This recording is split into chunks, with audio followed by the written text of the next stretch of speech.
her stomach tight with nerves she couldn't quite explain. The new office smelled different than Derek's, more clinical somehow, less familiar. She told herself this was routine, just a second opinion about why she hadn't conceived after 2 years of trying. Derek had assured her everything was fine, that it just took time, that stress was probably the culprit. But something deep in her gut whispered that she needed to hear it from someone else. Dr. Benjamin Foster entered the room, his white coat pristine, his expression professionally neutral. He was older than Derek, maybe mid-40s, with graying temples and kind eyes that crinkled at the corners when he smiled. "Mrs. Bennett, good afternoon. I've reviewed the questionnaire you filled out. You mentioned you've been trying to conceive for 2 years?" "Yes," Naomi said, her voice steadier than she felt. She wore a bright blue blouse under the examination gown, one of her favorites. Derek always said it brought out the warmth in her brown skin. She pushed the thought away. "My husband is actually a gynecologist too. Dr. Derek Bennett. Maybe you know him?" Dr. Foster's fingers paused on his tablet. "I know of him. His practice is across town, correct?" "Yes. He's been treating me himself. He says everything looks normal, but..." She trailed off, not wanting to seem like she was doubting her own husband. "But you wanted another perspective. That's completely reasonable." Dr. Foster set down the tablet and washed his hands at the small sink. "Let's take a look and see what we're working with. I'll be as quick and comfortable as possible." The examination began routinely enough. Naomi stared at the ceiling tiles, counting them the way she always did during these appointments. 42 tiles in this room.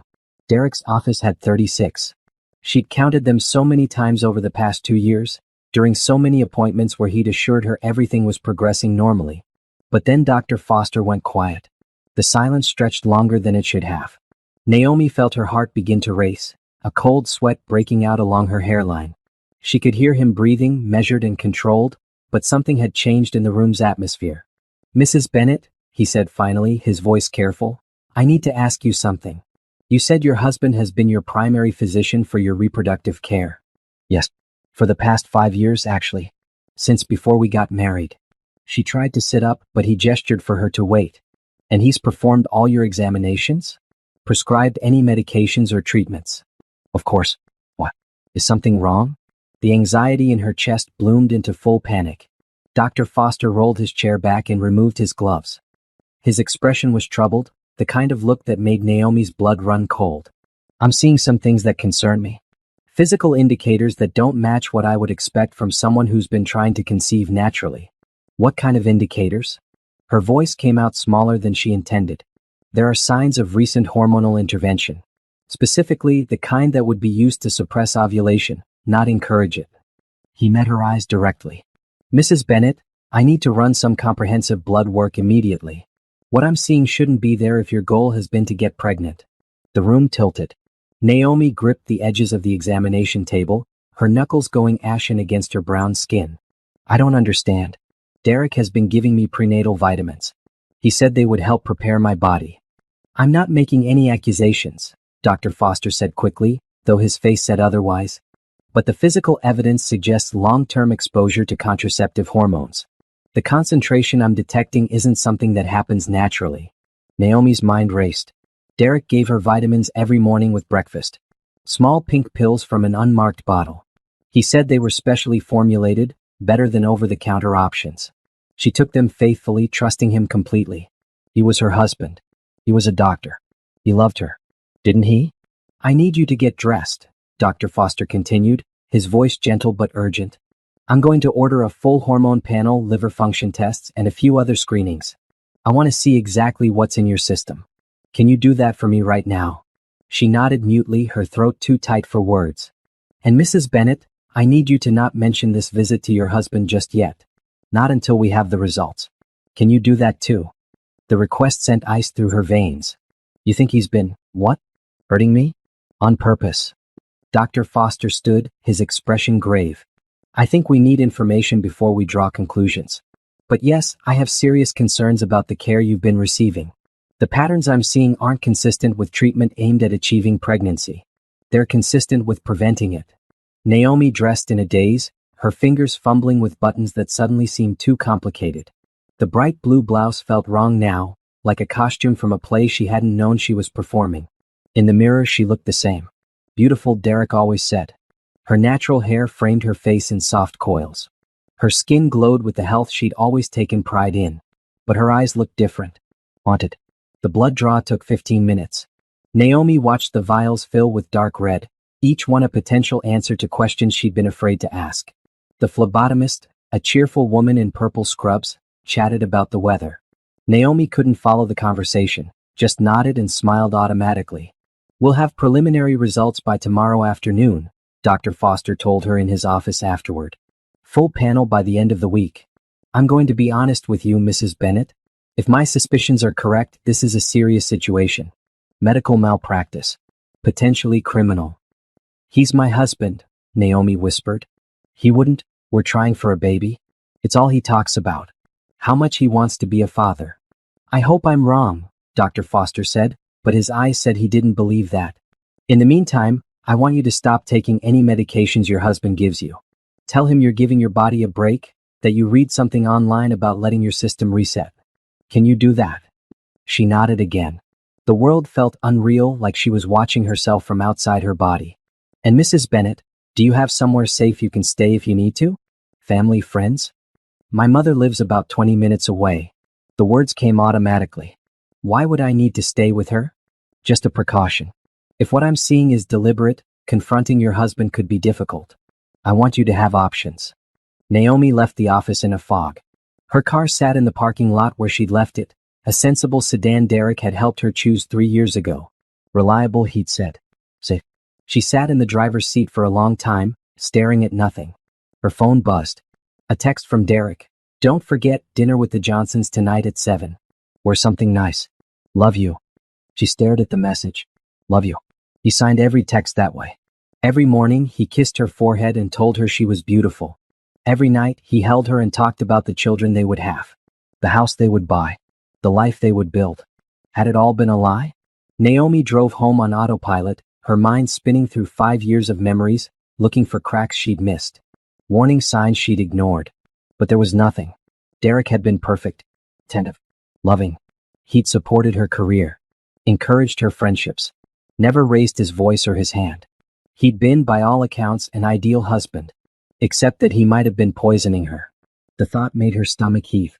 She pulled over to the side of the road and pressed her forehead against the steering wheel, breathing deeply until the nausea passed. Tomorrow she would have answers. Tomorrow she would know the truth. But tonight, she had to sit across from Derek at dinner and pretend everything was fine. She had to smile and laugh and play the role of happy wife. Because if Dr. Foster was right, if Derek had been systematically preventing her from having the baby they supposedly both wanted, then she needed to be smart. She needed to be careful. She needed to prepare for her entire life to fall apart. The call came at 2 in the afternoon the next day, while Naomi sat in her office pretending to review marketing reports. She'd barely slept, lying next to Derek in their king-sized bed, watching him breathe peacefully while her mind screamed.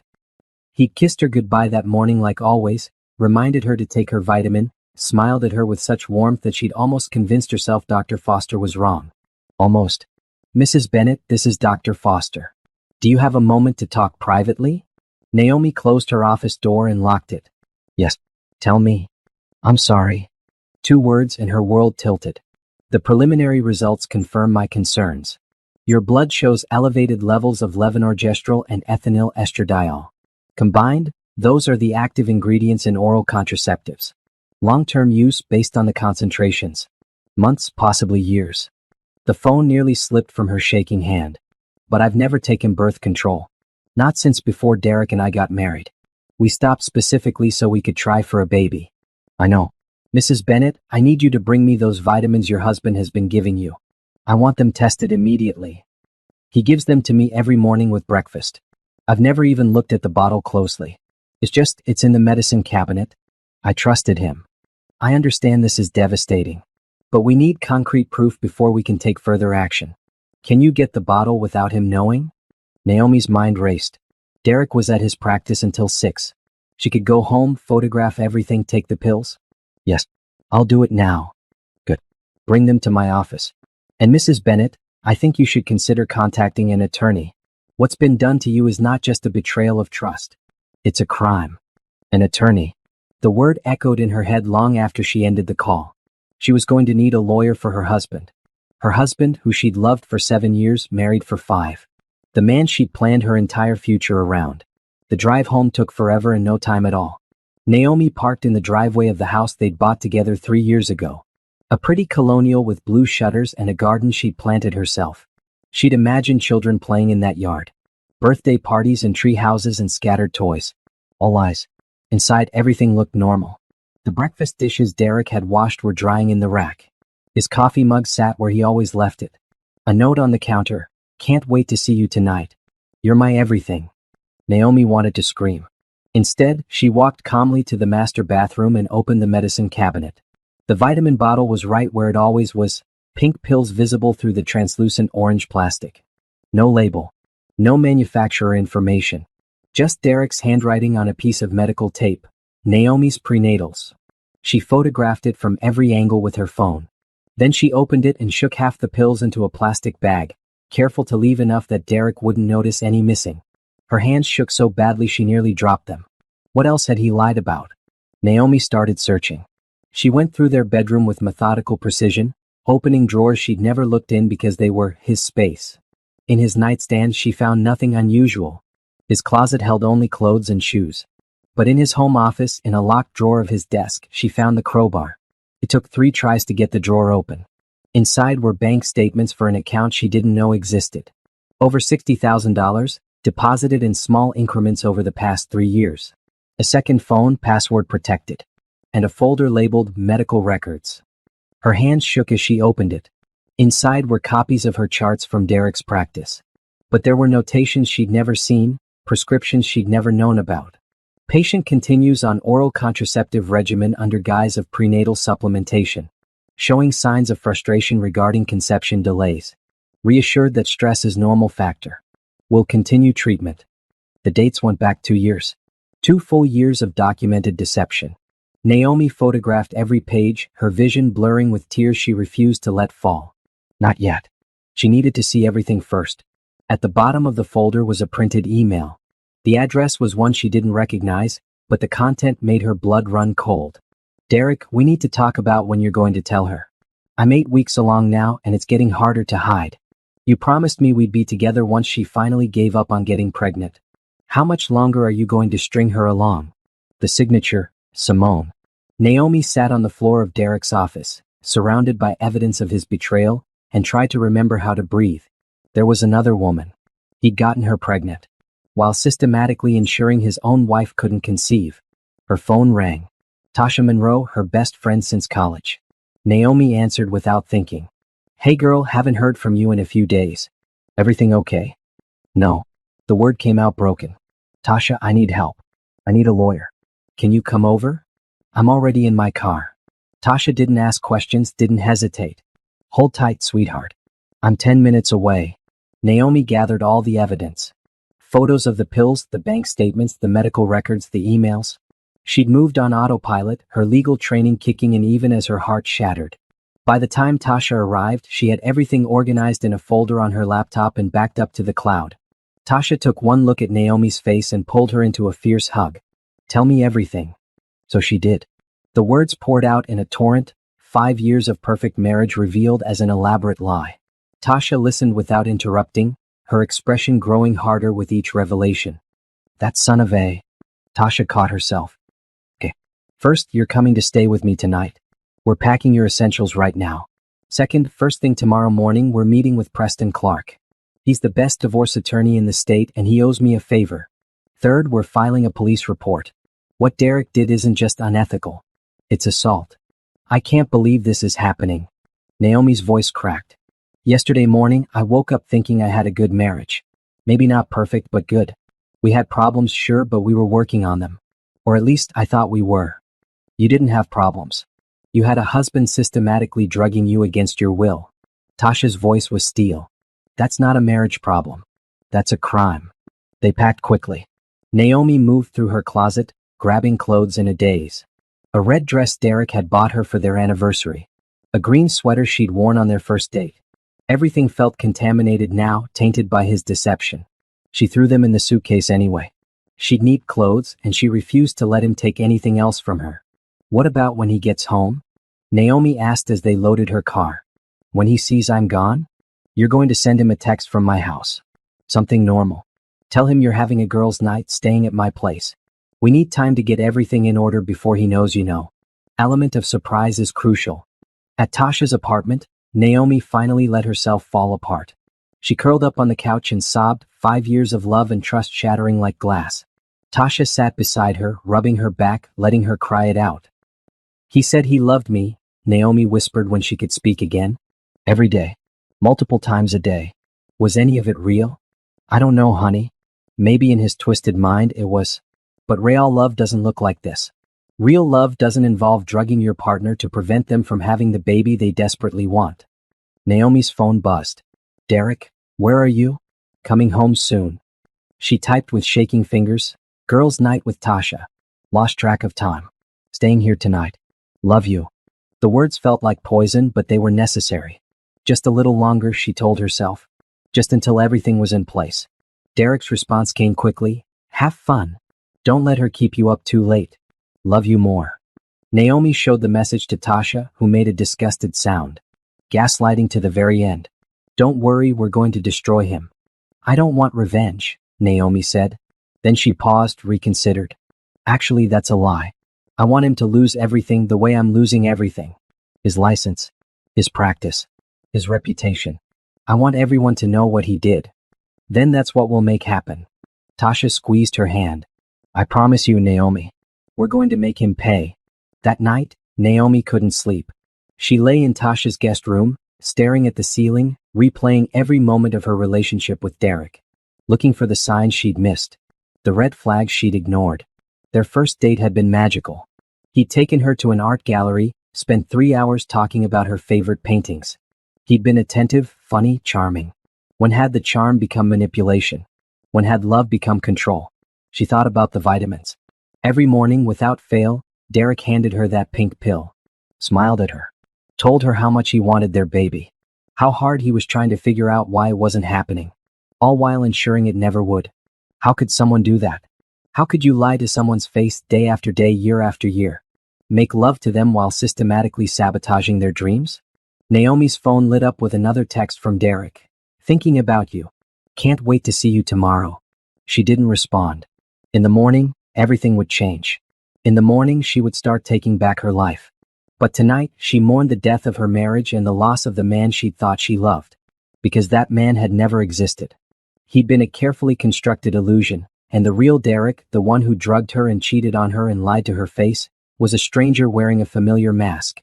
Tomorrow, that stranger would learn she knew the truth, and his carefully built world would come crashing down. Preston Clark's office occupied the 20th floor of a steel and glass building downtown. Naomi sat in a leather chair across from his massive desk, Tasha beside her, and laid out the evidence of Derek's betrayal. The attorney listened without interrupting, his expression growing darker with each revelation. This is one of the most egregious cases of medical malpractice I've encountered, he said finally, setting down the folder of documents. And I've been practicing for 25 years.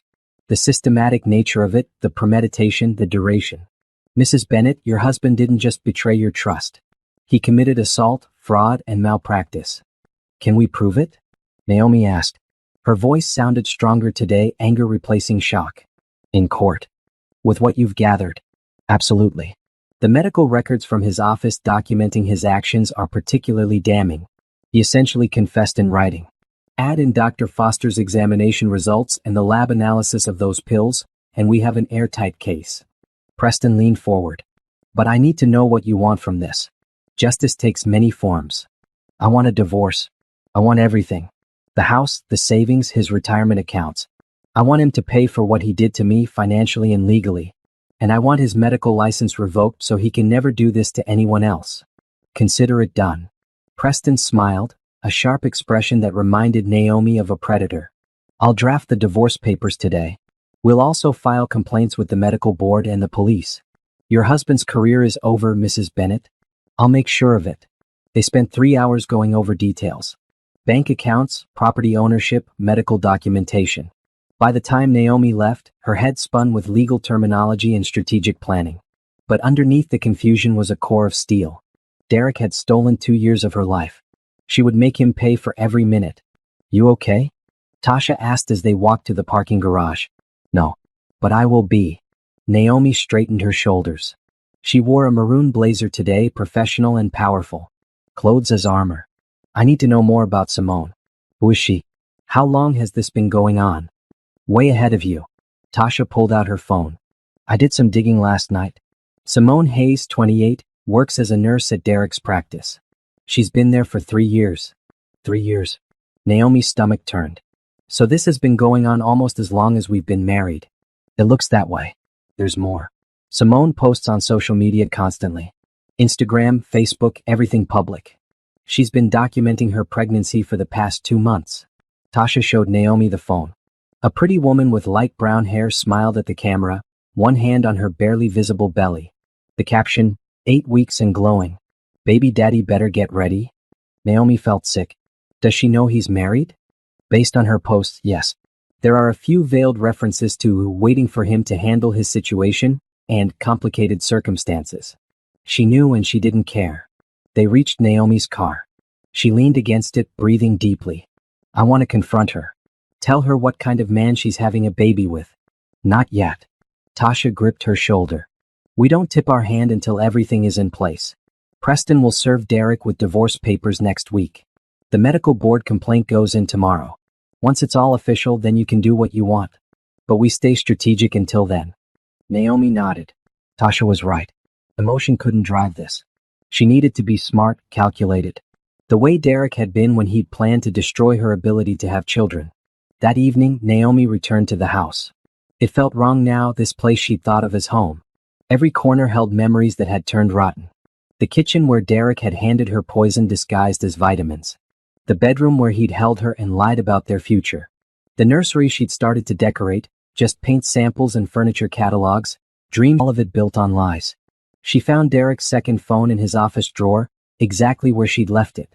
It took her 3 tries to guess the password, finally succeeding with Simone's birthday, a date she'd found on the woman's very public social media.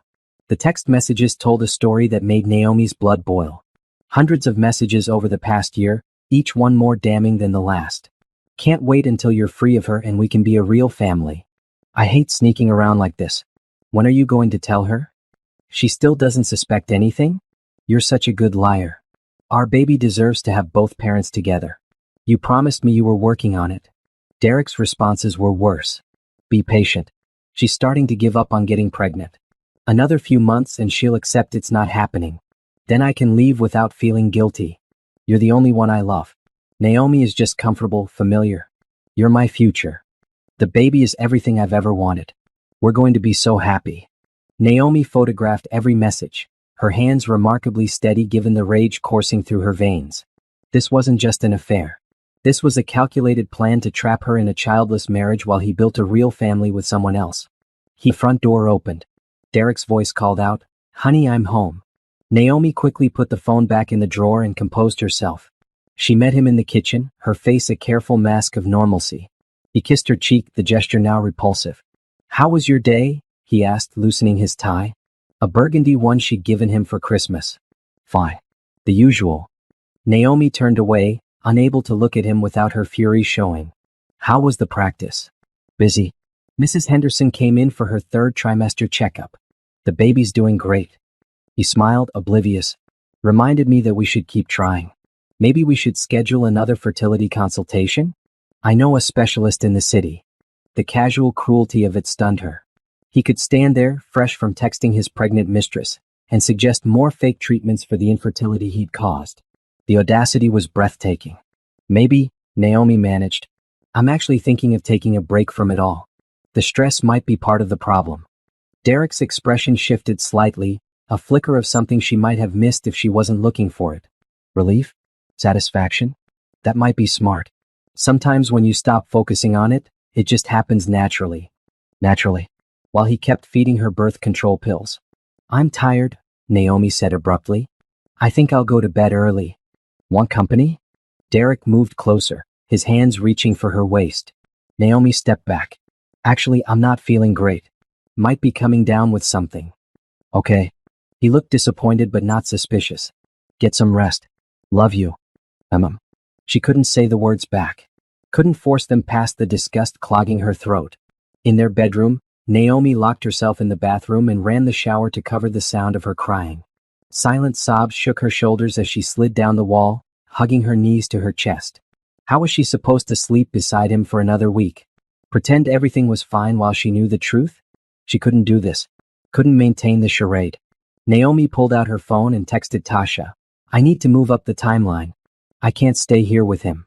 The response came immediately. Come stay with me. Pack a bag and leave tonight. Say you're sick and don't want to get him sick before his big surgery Friday. Make an excuse and go. Yes, that would work. Derek had a major surgery scheduled for the end of the week, something he'd been preparing for. He wouldn't want to risk getting ill before it.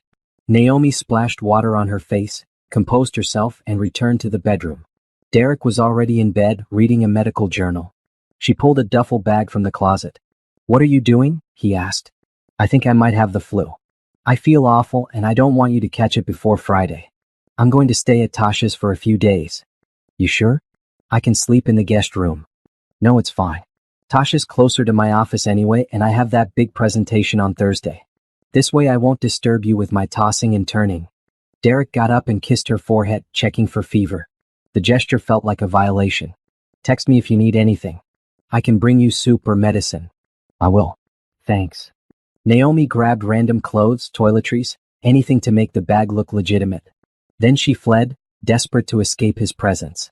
In her car, she gripped the steering wheel and screamed. Let out all the rage and pain she'd been holding in. Then she drove to Tasha's apartment and collapsed on the couch. Preston says we can move faster, Tasha told her, handing her a glass of wine. He's filing everything tomorrow morning. Derek will be served with papers by Friday afternoon. Good. Naomi took a long drink. I can't pretend anymore. Can't stand to be in the same room as him. You won't have to after this week. But Naomi, you need to prepare yourself. When he gets those papers, when he realizes you know everything, he's going to try to manipulate you, gaslight you, maybe even threaten you. Men like Derek don't give up power easily. Let him try. Naomi's voice was hard. I have evidence he can't dispute.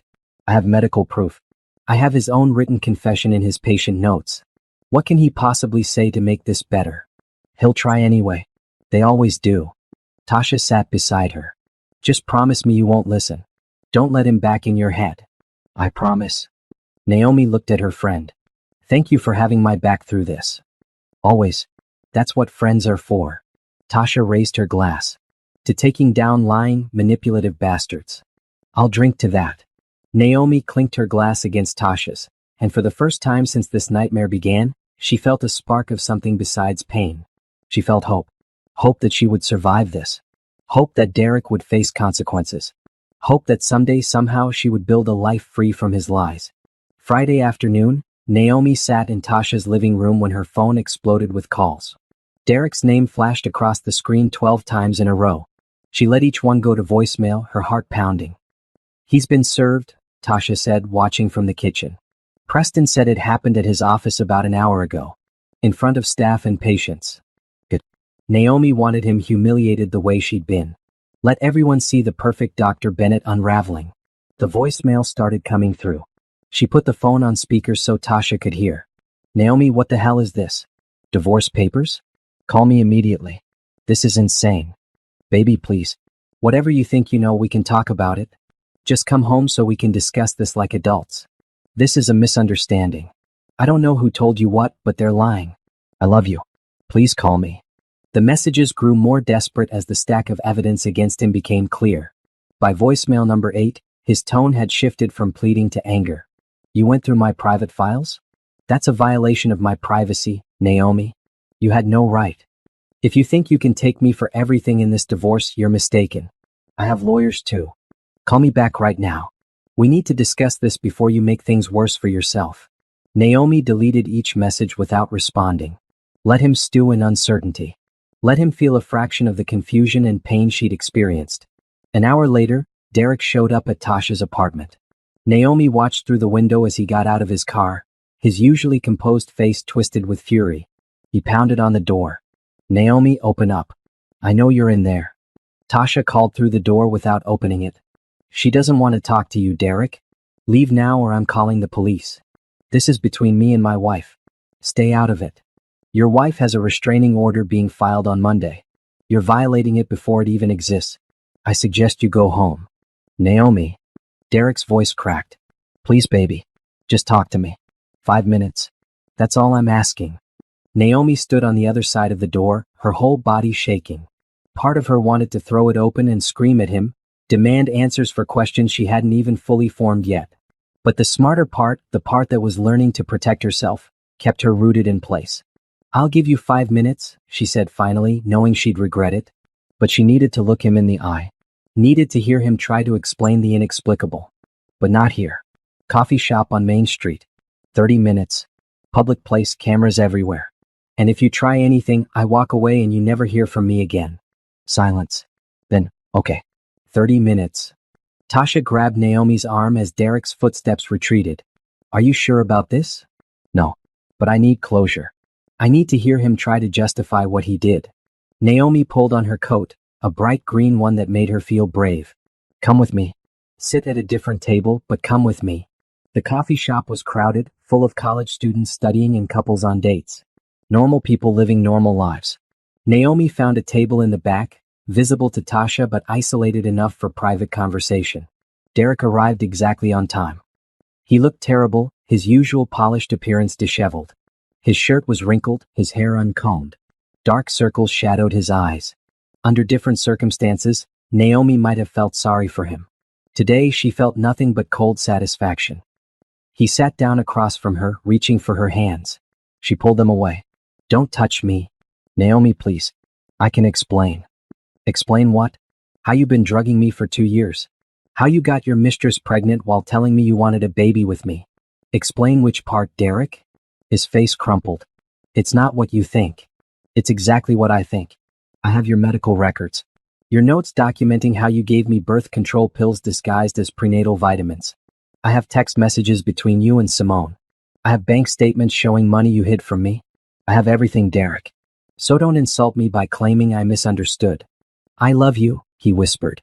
You don't drug someone you love. You don't lie to them every single day for years. You don't destroy their dreams while pretending to. You're a monster. I'm not. I made mistakes. I got confused. Simone, she was a mistake. The pills, I thought I was protecting you. Protecting me from what? Having the baby I desperately wanted. Derek's hands twisted together on the table. You're so focused on your career. I thought a baby would hold you back. Make you unhappy. I was trying to give you more time to achieve your goals before we had kids. The lie was so transparent, so insulting that Naomi almost laughed. Interesting theory, except I told you repeatedly I wanted to start a family. I asked you, begged you to help me figure out why I wasn't getting pregnant. You looked me in the eye and told me we'd figure it out together. Meanwhile, you were creating the problem you pretended to solve. I panicked. Things with Simone got complicated and I didn't know how to get out of it. So you decided to keep both of us? String me along in a fake marriage while building a real family with her? That was your solution. Derek's facade cracked further. Tears welled in his eyes, though Naomi suspected they were for himself, not her. I never meant to hurt you. I thought I could make it work. I thought eventually you'd give up on having kids and we could just be us. Then Simone got pregnant and everything spiraled. How long have you been with her? 3 years. But Naomi, she doesn't mean what you mean to me. You're my wife. My partner. She's just what? Just the mother of your child? Just the woman you actually wanted to have a family with? Naomi leaned forward. Did you ever actually want children with me, or was that always a lie? Derek couldn't meet her eyes. The silence was answer enough. Get out, Naomi said quietly. Go back to Simone and your baby. Build your life with her.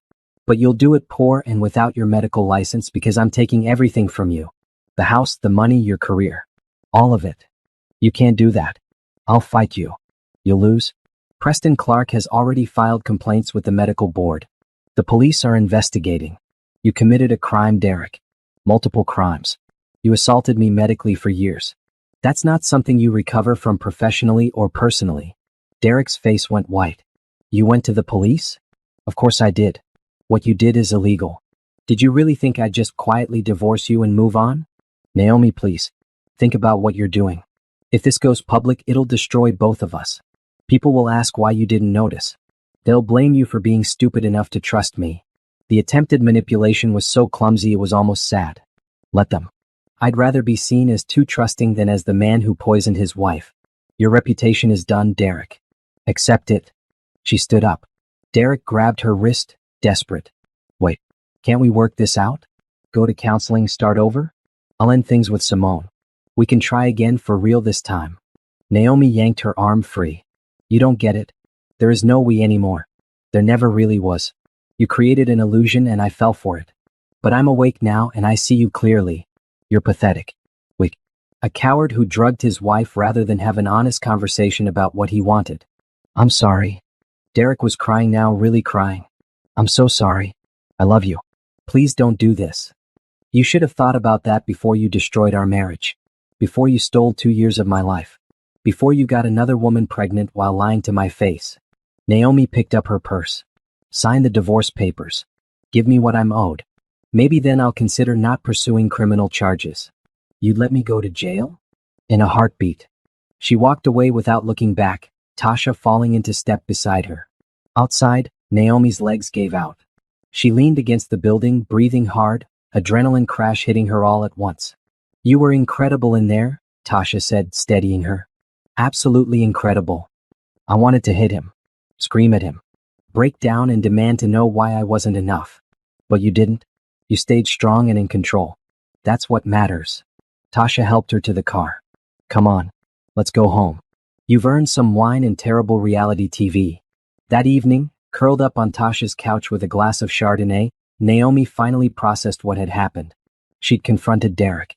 Looked him in the eye and called him out for every lie. And she'd survived it. More than survived. She'd won. Her phone buzzed with a text from Preston. Derek's attorney called. He wants to negotiate a settlement. Sounds like he's ready to give you whatever you want to make this go away quietly. Naomi smiled grimly and texted back. No quiet settlements. I want a public trial if he doesn't give me everything plus damages. Let him choose. The response came quickly. Understood. I'll communicate that. Get some rest, Mrs. Bennett. You've had a long day. Mrs. Bennett. Soon that wouldn't be her name anymore. Soon she'd just be Naomi again, free from Derek and his lies. The thought filled her with something she hadn't felt in days. Relief. Monday morning brought a flood of activity. Preston Clark's office became Naomi's second home as they prepared for legal battle. The conference room table was covered with documents. Medical records, bank statements, text messages, photographs.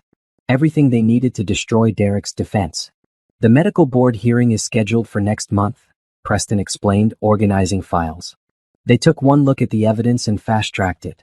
Dr. Foster's testimony alone would be enough, but combined with Derek's own documentation. He shook his head. I've never seen such a clear-cut case of malpractice. What about criminal charges? Naomi asked. She wore a blue suit today, professional and put together. Armor for the battles ahead.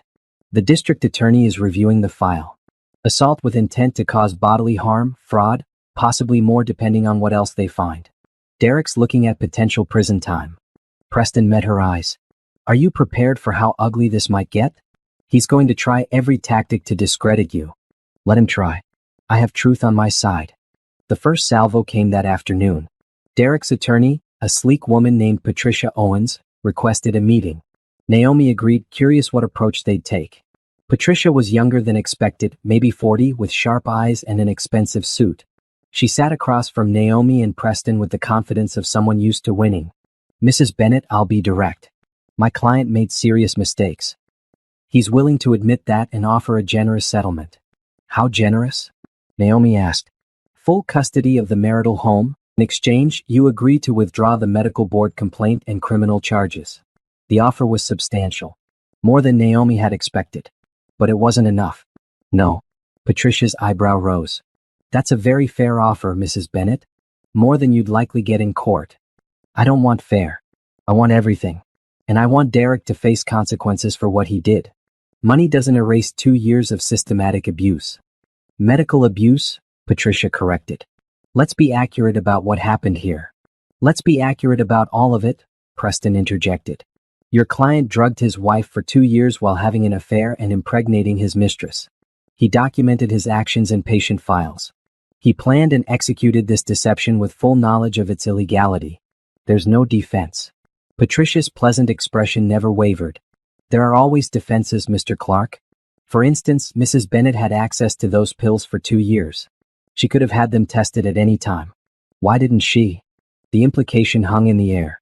Naomi felt her face heat with anger, but Preston touched her arm, a silent message to stay calm.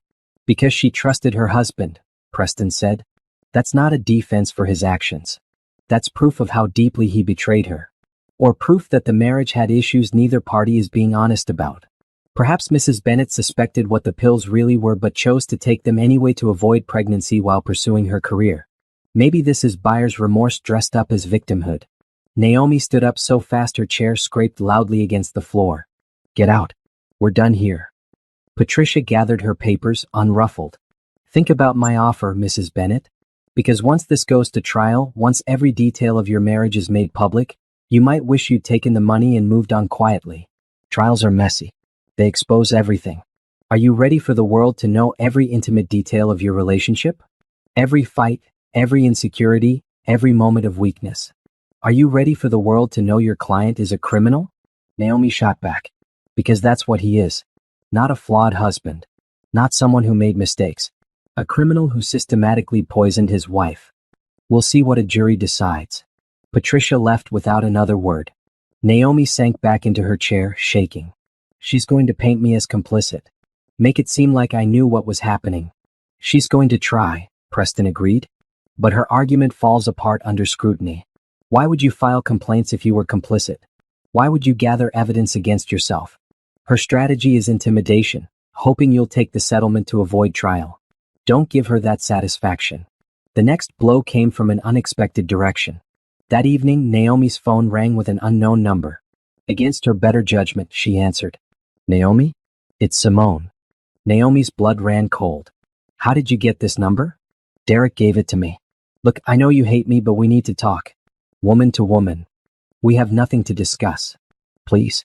5 minutes. I'm pregnant and scared and Derek's falling apart. I need to understand what's happening.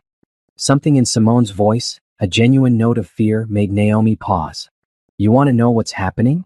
Your boyfriend, the father of your baby, drugged me for 2 years to prevent me from getting pregnant.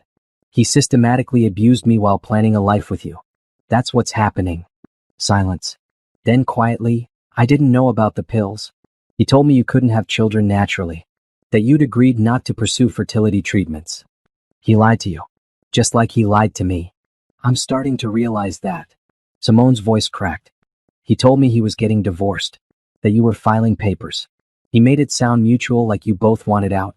Then suddenly he's served with divorce papers accusing him of assault and everyone at the office is talking about medical board investigations. What did he do? Naomi almost felt sorry for her. Almost. He's exactly who I thought he was. A manipulator. A liar. Someone who uses people to get what he wants. I'm 8 months pregnant with his child. Simone was crying now. What am I supposed to do? That's not my problem. Naomi kept her voice hard. You knew he was married. You still made the choice to be with him. Now deal with the consequences. You're right. I'm sorry. I know you don't owe me anything, but I need you to know I didn't understand the full situation. If I'd known what he was doing to you, you still would have slept with him. You still would have gotten pregnant. Because you wanted him and you didn't care who got hurt. Naomi took a breath. Don't call me again. You and Derek deserve each other. She hung up feeling dirtier than before. Simone's pain was real, but it didn't erase her complicity. She'd helped Derek cheat, helped him build the lie that had devastated Naomi's life. Tasha found her on the balcony an hour later, staring at the city lights. Preston called. The medical board moved up the hearing. 2 weeks from now. Good. The faster this is over, the better. There's something else. Tasha hesitated. Derek's been calling your mother. Naomi spun around. What? Trying to get her to convince you to drop the charges. Apparently he showed up at her house this afternoon, crying about how much he loves you and how this is all a misunderstanding. And what did she say? She told him to leave or she'd call the cops. Then she called me to make sure you were okay. Tasha smiled. Your mom's a fighter. She wanted me to tell you she supports whatever you decide, but personally she hopes you take him for everything he's worth. Naomi laughed, the first genuine laugh in days. That sounds like her. You should call her. She's worried about you. Later that night, Naomi talked to her mother for an hour. Grace without judgment. I knew something was off about him, Grace said finally. Nothing I could put my finger on. Just a feeling. He was too perfect. Too careful with his words. Why didn't you say anything? Because you were happy. Or I thought you were. And what was I supposed to say? Your husband is polite and attentive and I don't trust him? Grace sighed. I should have listened to my instincts. This isn't your fault, Mom. I know. But I still wish I'd pushed harder when you talked about fertility problems. Suggested you see a different doctor for a second opinion sooner. I did eventually. That's how I found out the truth. Thank God for that doctor. What's his name? Dr. Foster. Benjamin Foster. I'm writing him a thank you note. Maybe a fruit basket. Something. He saved you from years more of abuse. Grace's voice hardened. That boy better hope I don't see him on the street. I raised you better than to put up with his nonsense, and I'm proud you're standing up for yourself now. Thanks, Mom. You staying with Tasha indefinitely? For now. Until the divorce is final and I can figure out what's next. You know you can always come home, right? Your old room is exactly how you left it. Naomi smiled. I'm 32, Mom. I'm not moving back into my childhood bedroom. The offer stands anyway. You're my daughter. I'll always have space for you. After they hung up, Naomi felt lighter. Her mother's unconditional support meant everything. She wasn't alone in this fight. She had Tasha, Preston, her mother, Dr. Foster. A team of people who believed her and wanted to help her win. Derek had himself, Simone, and an attorney fighting a losing battle. The odds were in her favor for the first time since this nightmare began. The medical board hearing took place in a sterile conference room that reminded Naomi of a courtroom. 5 board members sat behind a long table, their expressions neutral but attentive. Derek sat with Patricia Owens at a separate table, looking smaller than Naomi remembered. She took her seat beside Preston, her hands folded calmly in her lap despite the nervous energy coursing through her. Dr. Foster testified first. He walked the board through his examination findings, the hormone levels in Naomi's blood, the analysis of the pills Derek had given her. His testimony was clinical, precise, devastating. In my professional opinion, Dr. Foster concluded, Dr. Bennett engaged in systematic medical abuse of his wife over an extended period. The evidence is incontrovertible. He documented his actions in patient files, proving premeditation and intent. Patricia Owens cross-examined, trying to find holes in his testimony. Dr. Foster, is it possible Mrs. Bennett obtained these hormones elsewhere and the presence in her system is unrelated to her husband's care? No. The specific formulation matches pills found in the Bennett home, labeled in Dr. Bennett's handwriting as prenatal vitamins. Additionally, Dr. Bennett's own medical notes document administering oral contraceptives to his wife. Notes that Mrs. Bennett obtained through illegal search and seizure of private files. The legality of how the evidence was obtained doesn't change what it proves, Dr. Foster replied calmly. Dr. Bennett drugged his wife without her knowledge or consent while she was actively trying to conceive. That's malpractice at best, assault at worst. Next came testimony from a reproductive endocrinologist who reviewed Naomi's medical history. She explained how the long-term use of oral contraceptives could affect fertility, the potential complications, the psychological harm of creating false infertility. Then Naomi took the stand. She recounted the years of trying to conceive, the tests Derek ran that always came back normal, the reassurances that it would happen eventually. She described taking the pink pills every morning, trusting completely that her husband wanted the same future she did. When Preston asked her to describe discovering the truth, her voice stayed steady even as tears rolled down her cheeks. I felt violated. Not just because of what he did to my body, but because of the trust he destroyed. For 2 years, I looked him in the eye and asked why we couldn't have a baby. For 2 years, he lied while creating the exact problem he pretended to solve. Patricia Owens approached for cross-examination. Mrs. Bennett, you're an educated woman with a successful marketing career, correct? Yes. You understand medical terminology, have access to the internet, could have researched any concerns you had? I trusted my husband. But you're not stupid. Naive perhaps, but not stupid. Are you telling this board that in 2 full years, you never once suspected something was wrong? Naomi met Patricia's eyes directly. I suspected my body was betraying me. I suspected I had some medical condition preventing pregnancy. I never suspected the man I loved was causing it on purpose. That's not naivete. That's trust.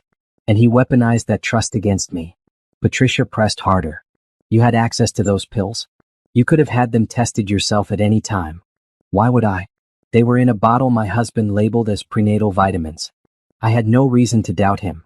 Except the fertility problems you were experiencing, which he was supposedly helping me solve. Naomi's voice rose slightly. Are you suggesting I should have suspected my own husband of medical abuse? That I should have investigated every medication he gave me? What kind of marriage requires that level of distrust? The kind where one party is conveniently unaware of facts that don't support her victim narrative. Preston objected immediately. Counsel is testifying, not questioning. The board chairwoman, Dr. Margaret Chin. No, wait, I can't use that name. Dr. Margaret Thompson intervened. Ms. Owens, stick to questions. Mrs. Bennett, you may step down. Derek testified last. Naomi watched him take the stand, his usual confidence gone. He looked haggard, broken. Patricia tried to rehabilitate his image. Dr. Bennett, can you explain your actions regarding your wife's care? I made terrible mistakes, Derek said, his voice barely above a whisper. I was trying to protect her career. Naomi worked so hard, and I thought a baby would derail her ambitions. I wanted to give her more time. So your intent was protective, not malicious? Yes. I never meant to hurt her. I love her. Preston's cross-examination destroyed that narrative in minutes. Dr. Bennett, you documented in your patient files, and I quote, patient continues on oral contraceptive regimen under guise of prenatal supplementation. Does that sound like protection or deception? Derek's face flushed. I worded that poorly. You also texted your mistress, quote, she's starting to give up on getting pregnant. Another few months and she'll accept it's not happening. Then I can leave without feeling guilty. Does that sound like protection? That was taken out of context. What context makes that acceptable? Preston moved closer. You systematically drugged your wife while planning to leave her for another woman who you impregnated. You stole 2 years of her life. You violated her body, her trust, and your medical oath. There's no context that excuses that. Derek had no answer. The board deliberated for 40 minutes. When they returned, Dr. Thompson read their decision with grave formality. Dr. Derek Bennett, this board finds you guilty of gross malpractice, breach of medical ethics, and patient abuse. Your medical license is hereby revoked permanently. We are also recommending criminal charges be filed with the district attorney's office. This kind of systematic abuse cannot and will not be tolerated in the medical profession. Derek's face went white. Patricia leaned in, whispering urgently, but he just shook his head numbly. His career was over. Everything he'd worked for gone. Naomi felt nothing. No satisfaction, no vindication. Just emptiness where anger used to be. Outside the hearing room, reporters crowded around them. The story had leaked, and now cameras flashed as journalists shouted questions. Mrs. Bennett, how do you feel about the board's decision? Do you plan to pursue criminal charges? What do you want people to know about medical abuse? Preston shielded her, moving them quickly toward his car. But Naomi stopped, turned to face the cameras. I want people to know that trust isn't weakness, she said clearly. I trusted my husband because that's what marriage is supposed to be. He exploited that trust. He weaponized his medical knowledge to control me. And now he's facing consequences. If anyone else is experiencing something similar, if you suspect a medical professional is abusing their position, please speak up. You deserve better. We all deserve better. The statement made every news outlet by that evening. Naomi's face was everywhere, on television, in newspapers, across social media. The story resonated. Other women came forward with stories of medical professionals abusing their trust. Derek became a symbol of everything wrong with unchecked medical authority. And his practice collapsed completely. Within 3 days, his partners dissolved the practice. His malpractice insurance dropped him. The hospital where he had privileges revoked them. Every professional association expelled him. Derek Bennett went from successful gynecologist to pariah in less than a week. Simone left him the same day his license was revoked. She called Naomi one last time, voice hollow. I'm moving back to my parents' place upstate. The baby deserves better than what Derek can offer now. Good luck, Naomi said, and meant it. The baby was innocent in all this. Simone had made bad choices, but she was paying for them. That was enough. I'm sorry, Simone added, for everything. I was selfish and stupid, and I didn't think about who I was hurting. You deserved better. Yes, I did. Naomi hung up without waiting for a response. The divorce proceedings moved swiftly after that. Derek signed everything Preston put in front of him. The house, the savings, his retirement accounts. All of it transferred to Naomi's name. He didn't fight, didn't argue. Just signed and handed over his life piece by piece. The financial settlement is final, Preston told her 3 weeks after the medical board hearing. You're a wealthy woman, Mrs. Bennett. Derek's contribution to the marriage has been properly compensated. I'd trade all of it to have those 2 years back, Naomi said quietly. I know. But at least this way you have resources to rebuild. To create the life he tried to deny you. The criminal trial was set for 6 months out. Derek had been charged with assault, fraud, and medical malpractice. His attorney was pushing for a plea deal, but the district attorney wanted to make an example of him. Medical professionals who abuse their position need to face serious consequences. District Attorney James Morrison told Naomi during their preparation meeting. Derek Bennett's case will set a precedent. We're asking for the maximum sentence. How long? 5 to 7 years if convicted on all charges. 5 to 7 years. Seemed like both too much and not enough. Too much time for Derek to waste in prison when he could be working to make some kind of restitution. Not enough time to account for what he'd stolen from her. But it would have to do. 6 months after the medical board hearing, Naomi stood in the empty house that used to be her marital home. Derek had moved out and she'd spent the past week packing up his remaining belongings. Everything was in boxes ready to be donated or thrown away. She didn't want any reminders of their life together. The house itself would be sold. Too many memories haunted these rooms. Instead, she'd bought a sleek condo downtown, all clean lines and modern fixtures. A fresh start in a space Derek had never touched. Tasha helped her load the last boxes into her car. You doing okay? Getting there. Naomi looked back at the house one final time. This place represented everything I thought my future would be. Family dinners, kids running through the yard, growing old with someone I loved. Now it's just a building full of lies. Then let it go. Build something better. The condo was bright and airy with floor-to-ceiling windows overlooking the city. Naomi furnished it slowly, deliberately choosing pieces that felt like her, not like some idealized version of a married woman. Bold colors, modern art, comfortable spaces designed for living rather than impressing guests. She'd also started therapy. Dr. Rachel Kim met with her twice a week, helping her process the trauma of Derek's betrayal. The anger was easier than the grief, but both needed expression. You're mourning the loss of your marriage, Dr. Kim explained during one session. That's normal and healthy. But you're also mourning the loss of trust, of innocence, of belief in love. Those are harder to rebuild. Will I ever trust anyone again? Naomi asked. I keep thinking about future relationships and I can't imagine letting someone that close. What if they're lying too? Not everyone is Derek.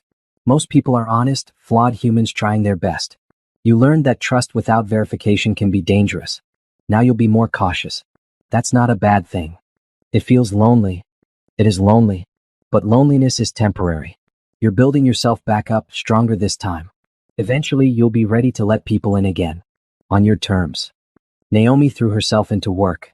Her marketing firm had been understanding during the divorce, giving her space and flexibility. Her boss, Robert Sterling, can't use that name. Her boss, Robert Hughes, pulled her aside 3 months into her recovery. Naomi, your work lately has been exceptional. Sharp, creative, bold. Rage is a powerful motivator, she said wryly. Well, keep it up. We're promoting you to senior director. More pay, your own team, bigger accounts. You've earned it. The promotion felt like validation. She was building a life independent of Derek, successful on her own terms. The money from the divorce settlement sat in investments, growing steadily, but she wanted to earn her own way forward. She also started reconnecting with friends she'd lost touch with during her marriage. Derek had been subtly isolating, always finding reasons why dinner plans needed to be canceled or why visits needed to be cut short. Now Naomi saw the manipulation clearly. She reached out to old college friends, co-workers she'd liked but never socialized with, women from a book club she'd left when Derek claimed she was too busy. The responses were overwhelmingly positive. Everyone wanted to support her, be there for her, help her rebuild. One evening, Naomi hosted her first dinner party in the new condo. 6 women, all friends at different stages of life, gathered around her dining table. They ate pasta and drank wine and laughed until their sides hurt. This was healing, Naomi realized.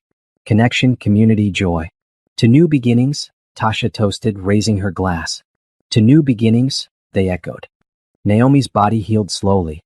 Dr. Foster monitored her hormone levels, watching as the contraceptives worked their way out of her system. After 6 months, her cycles normalized. After 8 months, tests showed her fertility was returning to normal ranges. If you still want to have children, Dr. Foster told her gently. There's no medical reason you can't. Your body has recovered beautifully. I do want children, Naomi admitted. But not yet. Not until I'm ready. On my terms this time. She started exploring her options. Fertility preservation, IVF with donor sperm, adoption. No decisions, just research. Learning what possibilities existed. She had time now. Time Derek had tried to steal, but that was hers again. Exercise became therapy. Naomi joined a gym, hired a trainer, pushed her body to new limits. The physical strength translated to emotional strength. Every mile she ran, every weight she lifted, was proof she was stronger than what Derek had done to her. She also volunteered. A women's shelter downtown needed help, and Naomi spent Saturday mornings there, organizing donations and talking with women escaping abuse. Her story resonated. Many had been medically abused or controlled through various means. Sharing experiences, offering support, made her feel less alone. You're a survivor, one woman told her. You got out and you're fighting back. That gives the rest of us hope. The criminal trial approached. Derek had rejected the plea deal, insisting on going to trial. His new attorney, a public defender since he couldn't afford private counsel anymore, tried to paint him as a man who'd made mistakes under stress, not a criminal who'd planned systematic abuse. Naomi prepared to testify again, this time in front of a jury. Preston coached her through practice sessions, helping her stay focused and clear. They'll try to make you seem unreliable, Preston explained. Question your memory, your motives, your emotions. Stay calm. Stick to facts. Let the evidence speak. The night before the trial, Naomi couldn't sleep. She paced her condo, looking out at the city lights, thinking about everything that had led to this moment. A chance decision to get a second opinion. Dr. Foster's keen eye. Her own courage to investigate and confront. She could have ignored the signs. Could have accepted Derek's lies and lived in comfortable ignorance. Many people did. Stayed in bad marriages because leaving was harder than staying. But she'd chosen truth even when it hurt. Even when it destroyed everything she thought she knew. And now she was building something better from the ashes. Her phone buzzed. A text from her mother. Proud of you, baby girl. Get some sleep. Tomorrow you tell your truth and let the jury decide. That's all you can do. Naomi smiled. Her mother was right. She'd done everything she could. Gathered evidence, testified honestly, stood up for herself. The rest was out of her hands. She finally fell asleep around 3 a.m, her dreams a confused mix of past and future. In them, she saw a little girl who looked like her, running through a sunny yard, laughing. A future child, maybe. A symbol of hope. When she woke, Naomi dressed in a bright maroon dress that made her feel powerful. Professional. Unbroken. She looked at herself in the mirror and saw a survivor looking back. Not a victim. A fighter. Let's do this, she told her reflection. The courthouse waited. Justice waited. And Naomi was ready. The criminal trial lasted 3 weeks. Naomi testified on the second day, walking the jury through her story with the same steady voice she'd used at the medical board hearing. Some jurors cried. Others looked angry. All of them looked convinced. Derek's defense attorney tried to paint him as a man struggling with mental health issues, someone who'd made poor decisions under stress. But the evidence was too damning. The documented medical records. The text messages. Dr. Foster's expert testimony. Simone's statement about Derek's lies and manipulation. The jury deliberated for 6 hours.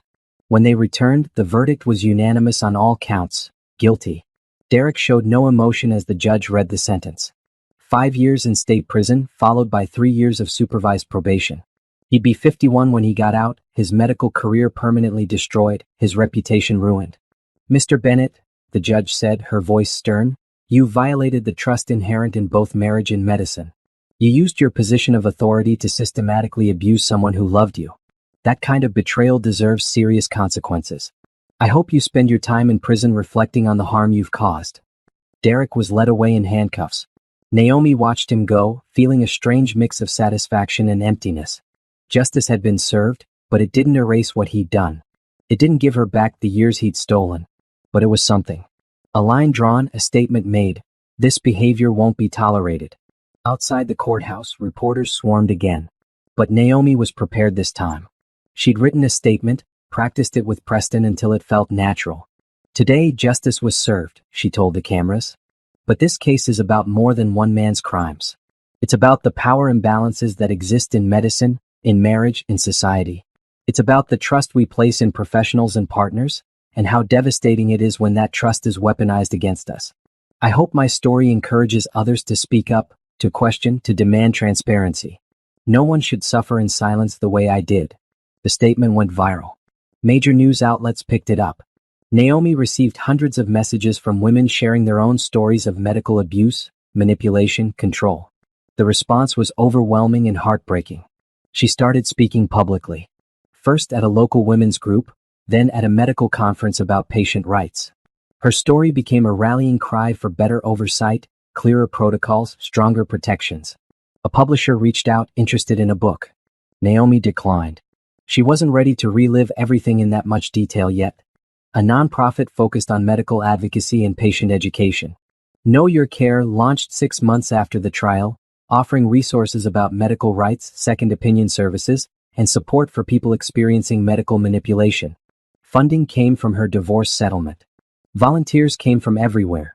Survivors, advocates, medical professionals who were horrified by Derek's case and wanted to prevent similar situations. The organization grew faster than Naomi expected, filling a need she hadn't fully understood existed. Through this work, she met Jordan Rivers. He was a healthcare attorney who volunteered legal services to the nonprofit. Tall, kind-eyed, with a gentle manner that immediately put people at ease. Their first conversation lasted 3 hours, ranging from legal structures to personal experiences to favorite books. I went through something similar, Jordan admitted over coffee one afternoon. Not medical abuse, but my ex-wife lied about major things throughout our marriage. Financial stuff mostly. When the truth came out, it felt like everything I thought I knew was fiction. How did you move past it? Naomi asked. Slowly. With help. And by accepting that being betrayed doesn't mean you're stupid or weak. It means you trusted someone who didn't deserve it. That's on them, not you. They became friends. Easy, comfortable friendship that asked nothing and offered everything. Jordan never pushed for more, seemed content with whatever pace Naomi set. They worked together on the nonprofit, grabbed lunch occasionally, texted about random things. Was nice. Simple. Uncomplicated. You like him, Tasha observed during one of their regular dinners. He's a good friend. A good friend who makes you smile more than you have in years. A good friend who you talk about constantly. A good friend who looks at you like you hung the moon. Naomi felt her face heat. It's too soon. I'm not ready for a relationship. I'm not saying marry the guy tomorrow. I'm saying it's okay to be open to possibilities. You've done the work. You've healed. You're allowed to be happy. Was she? Naomi wasn't sure. Happiness felt dangerous, like something that could be stolen again. But Jordan's presence in her life was undeniably positive. He made her laugh, challenged her thinking, supported her work without trying to control it. One evening, after a particularly successful nonprofit fundraiser, Jordan walked Naomi to her car. The parking garage was mostly empty, their footsteps echoing. You did amazing tonight, he said. The way you talked about patient advocacy, the passion behind it. You're changing lives, Naomi. It feels good. Like I'm turning something horrible into something meaningful. That's resilience. Taking trauma and transforming it into purpose. Jordan stopped at her car, hands in his pockets. Can I tell you something? Of course. I really enjoy spending time with you. Not just the nonprofit work. All of it. Coffee, random texts, terrible jokes you pretend not to find funny. Naomi smiled despite herself. I genuinely don't find your jokes funny. Liar. You laughed at the one about the lawyer and the doctor last week. That was pity laughter. I'll take it. Jordan's expression turned serious. I'm not trying to pressure you or complicate things. I just wanted you to know that when you're ready, if you're ready, I'd like to take you to dinner. An actual date, not a work thing. No expectations beyond enjoying each other's company. Naomi's first instinct was to say no. To retreat behind walls that had protected her for the past year. But looking at Jordan's open, honest face, she felt something shift inside her. Okay, she heard herself say. I'd like that. His smile was radiant. Yeah. Not tomorrow or anything. But soon.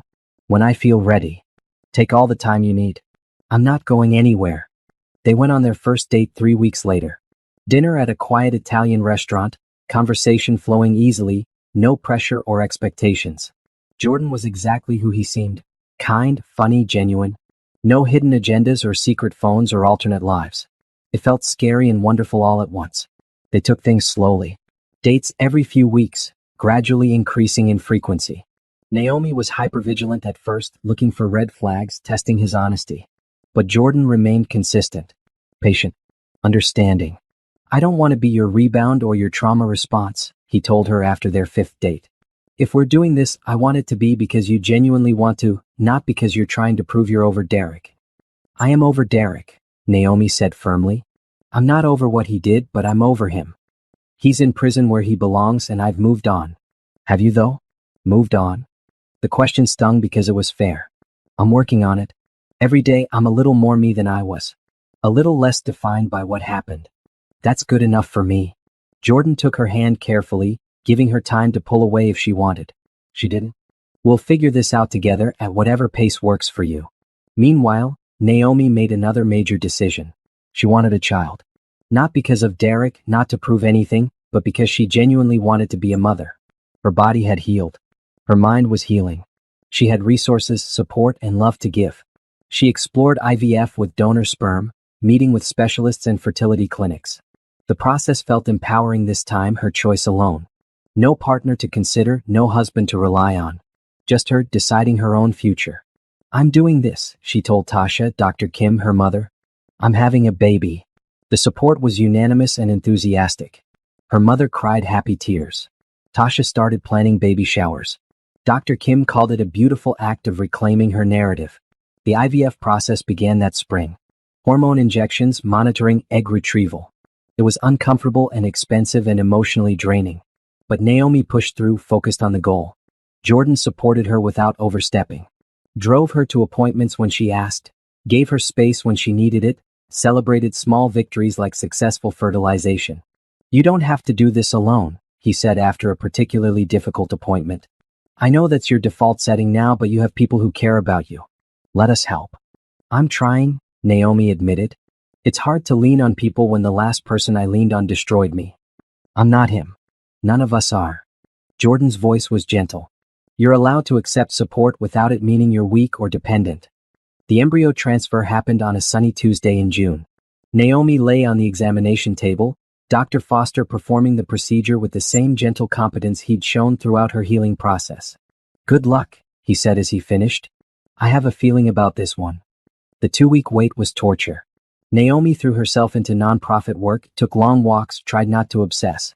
Jordan texted encouragement without being pushy. Her mother called daily with positive affirmations. On day 14, Naomi took a pregnancy test. Alone in her bathroom, hands shaking, she waited for the results. 2 lines. Positive. She sank to the floor, crying tears of joy and relief and triumph. This baby was hers. Chosen, wanted, loved already. A new beginning that belonged only to her. 9 months pregnant, Naomi stood at the front of a packed conference hall, addressing an audience of medical professionals and patient advocates.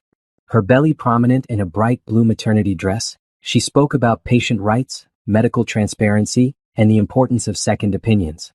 "My story could have ended differently," she told them, "if I hadn't listened to that voice telling me something was wrong. If I hadn't gotten a second opinion. If I hadn't found the courage to investigate and confront. I'm standing here today because I chose to trust myself over someone who'd proven trustworthy." That paradox is something every patient needs to understand. Trust is important, but verification is crucial. The applause was thunderous. After support for Know Your Care. The nonprofit had grown beyond Naomi's wildest expectations, now operating in 6 states with plans for national expansion. Jordan waited backstage, ready with water and a comfortable chair. Their relationship had deepened over the months, growing into something solid and real. He'd been there for every prenatal appointment, every milestone, asking nothing except the privilege of being present. "You were amazing," he said, kissing her cheek.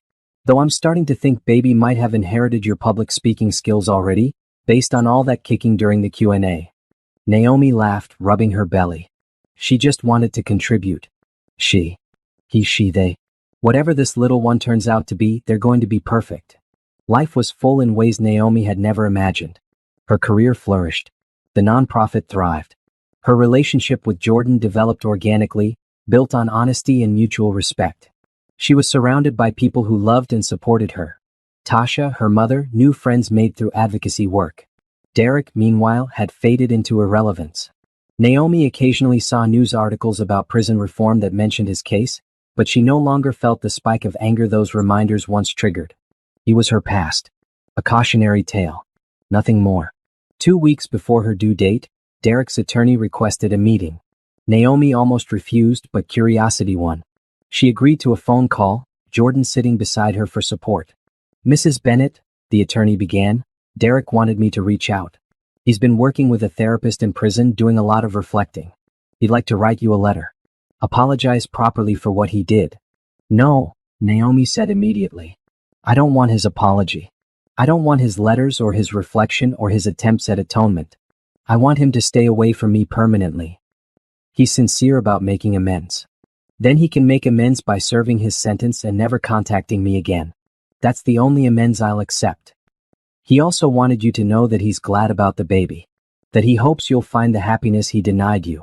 The presumption made Naomi's blood boil.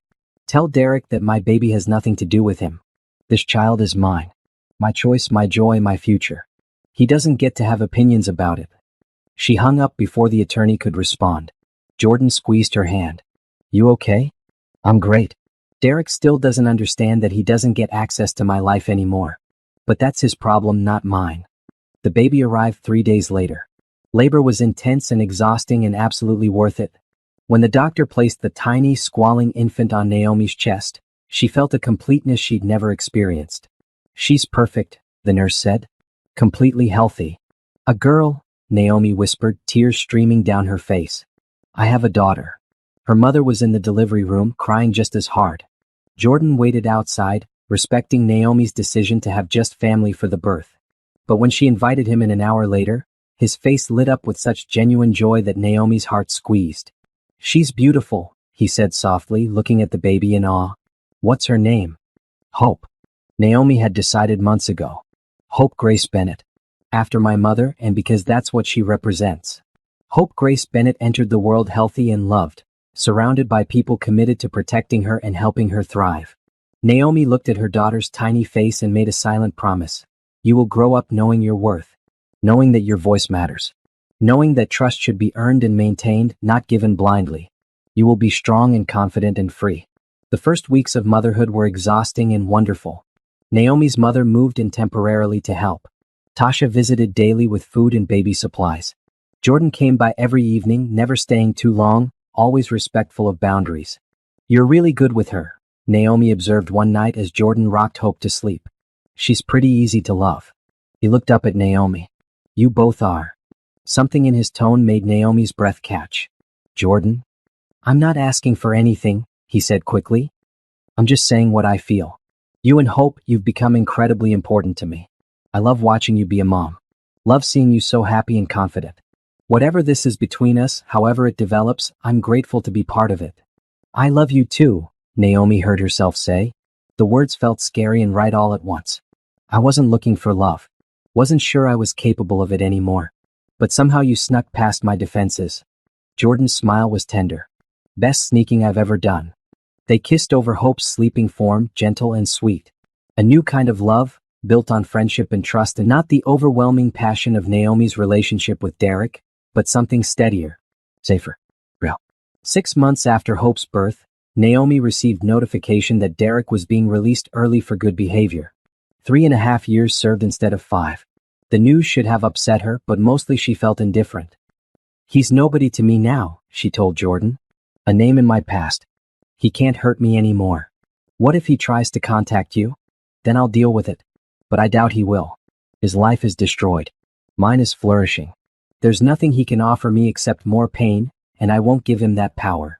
Derek did not contact her.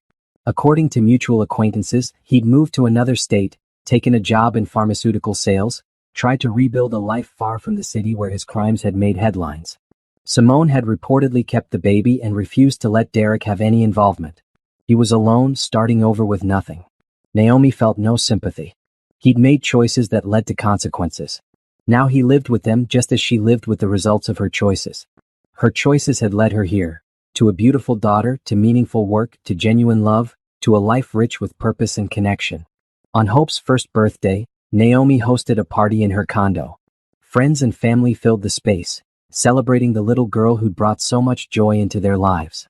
Hope toddled around in a bright red dress, laughing as people made silly faces at her. Jordan pulled Naomi aside during the festivities. "I have something for you." He handed her a small wrapped box. Inside was a key. "What's this?" "A key to my place. I'm not proposing anything except the option to have space there when you want it. Move in officially, keep it as an escape option, whatever works for you. No pressure. Just possibility." Naomi looked at the key, then at Jordan's hopeful face, then at Hope playing with her grandmother. This was her life now. Full of love freely given, trust carefully built, happiness earned through surviving. "I'll think about it," she said, but she was already smiling. Already imagining a future that included this good man, this sweet child, this beautiful life she'd reconstructed from the ashes of betrayal. She thought Derek had destroyed her. Instead, he'd inadvertently freed her to become someone stronger. Someone who knew her own worth. Someone who demanded honesty and gave love only to those who deserved it. Victory, Naomi realized, wasn't about revenge.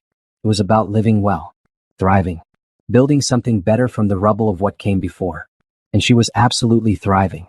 2 years after Hope's birth, Naomi stood in front of the mirror in Jordan's bathroom, now their bathroom. She'd moved in 8 months ago, slowly merging her life with his. Carefully, deliberately, making sure every step felt right. The condo had sold for excellent profit. Jordan's house was perfect for their blended family. Spacious, bright, with a big backyard where Hope could play. He'd converted one room into an office for Naomi's nonprofit work. Another became Hope's nursery, painted soft yellow with clouds on the ceiling.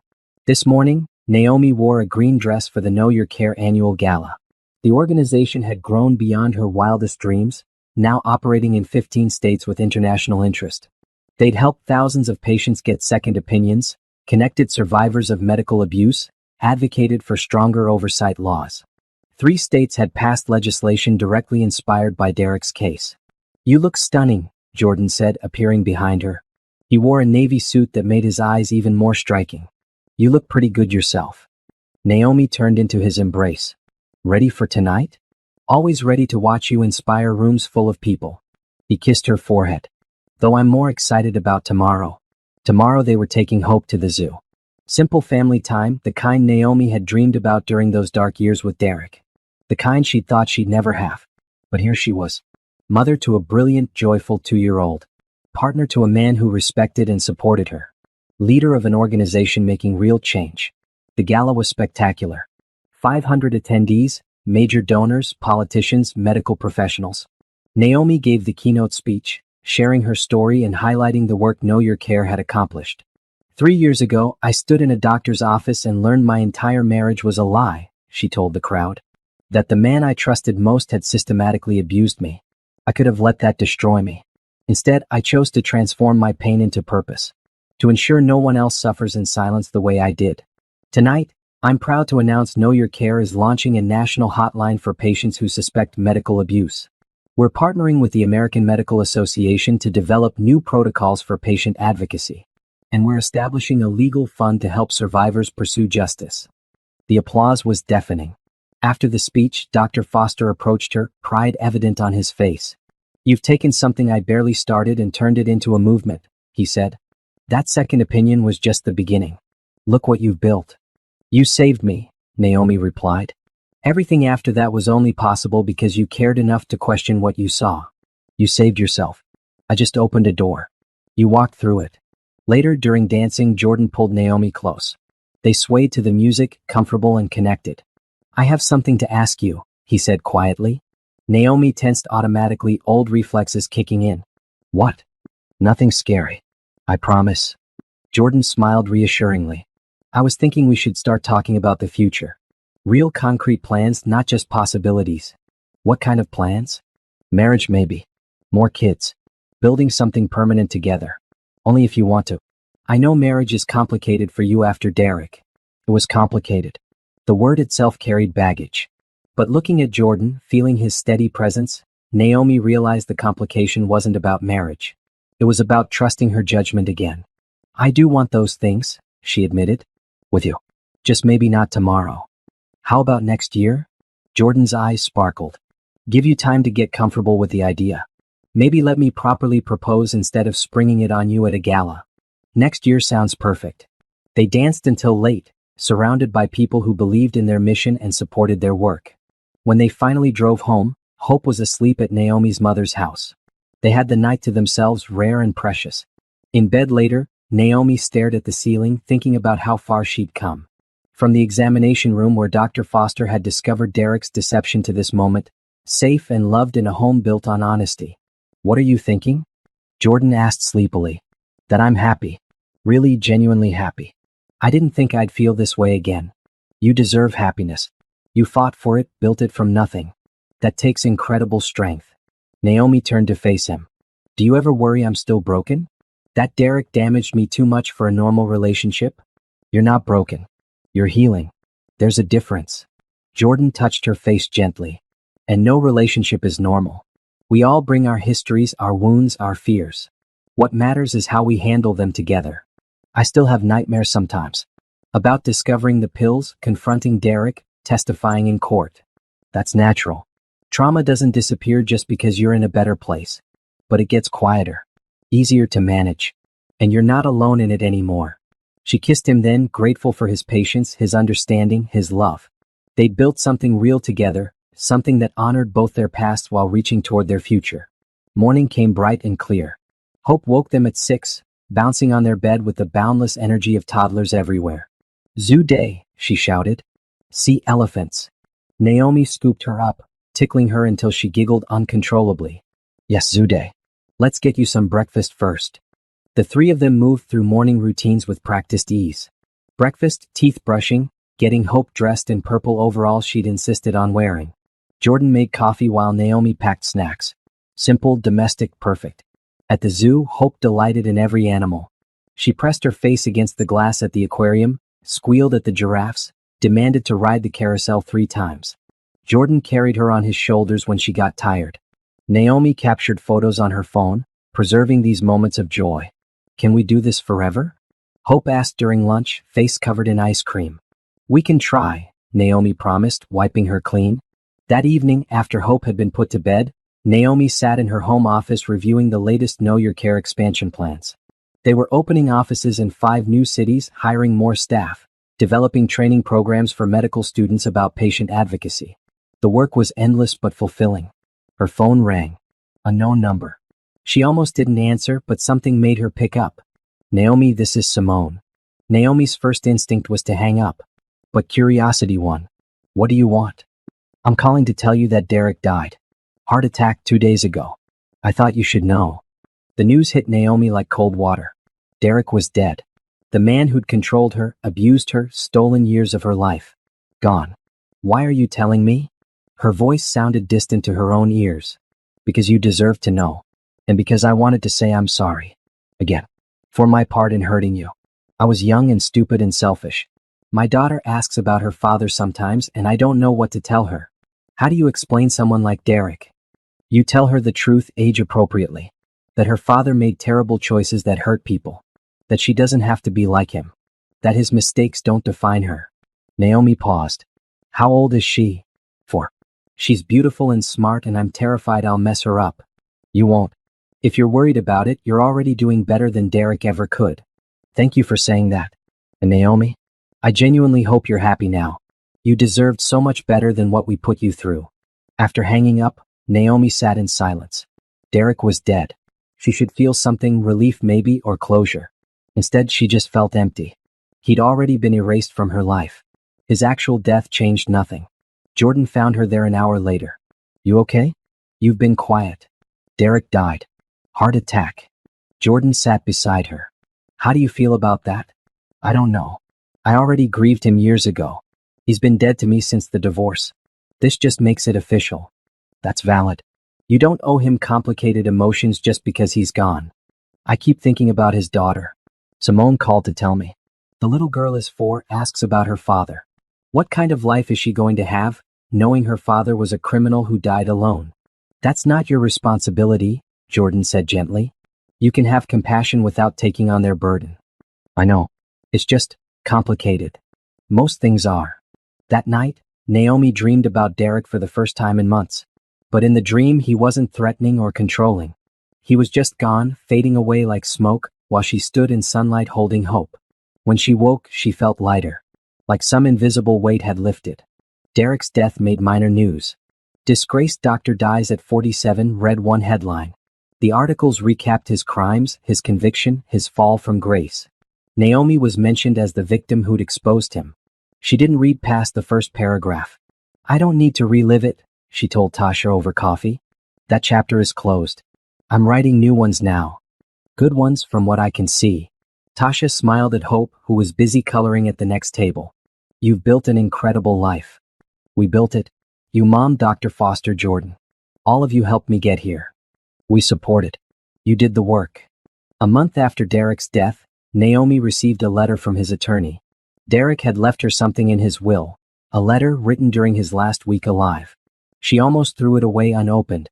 But late one night, curiosity won. The letter was handwritten, Derek's familiar script strange and painful to see.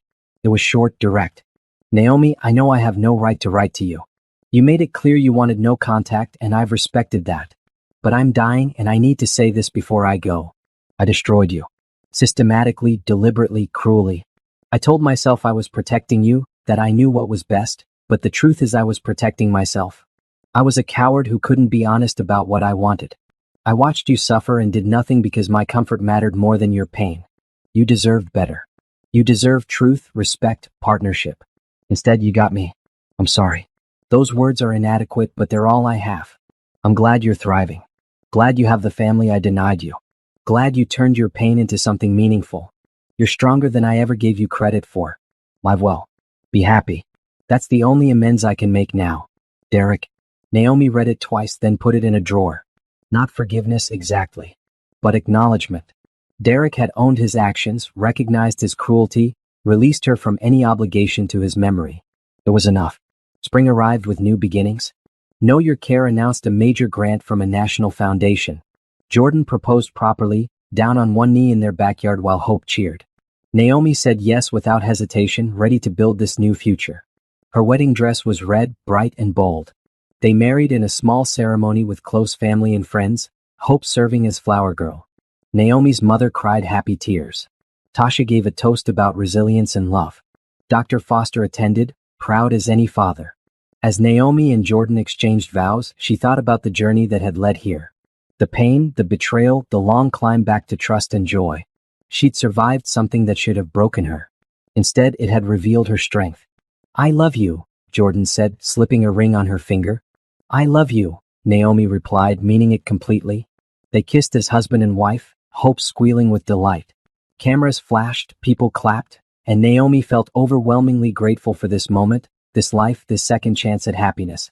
That night, lying in bed with Jordan beside her, Hope asleep in her room, Naomi touched her belly where a second child grew. Another choice she'd made freely, joyfully. Another dream Derek had tried to steal, but that belonged to her now. She'd named the baby Alexander. Wait, no, I need a different name. She'd named the baby Miles if it was a boy, Grace if it was a girl. Either way, this child would grow up knowing love without manipulation, trust without betrayal, family without conditions. Naomi had built this life from ashes. Every piece carefully chosen, deliberately placed. It wasn't perfect because no life is, but it was honest, real, hers. And that